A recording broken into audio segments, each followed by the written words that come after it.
গত ৮ এপ্রিল ২০২৫ নরসিংদী জেলার শিবপুর উপজেলায় ৬০ বছরের বৃদ্ধ কর্তৃক একজন মাদ্রাসা পড়ুয়া ছাত্রীর ধর্ষণের ঘটনা সংঘটিত হয়।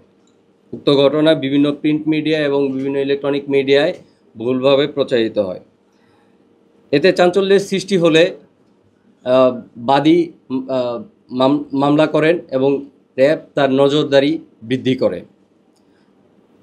প্রাথমিক অনুসন্ধান এবং এজার পর্যালোচনায় জানা যায় যে বাড়ির পাশে গেলে জনৈক লিপুর আম গাছের তলায় যায় এবং আসামি পূর্ব থেকে ধান কাটছিল।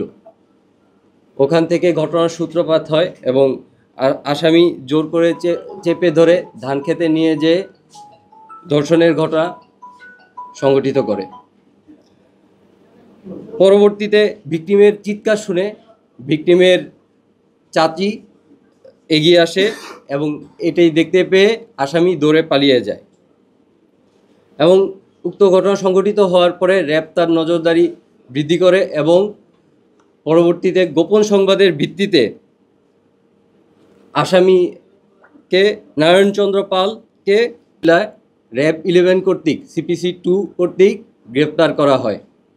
ঘটনা সংঘটিত হওয়ার এবং এজার হওয়ার 24 ঘন্টার মধ্যে উক্ত আসামিকে গ্রেপ্তার করা হয় তার মেয়ের শ্বশুরবাড়ি হতে।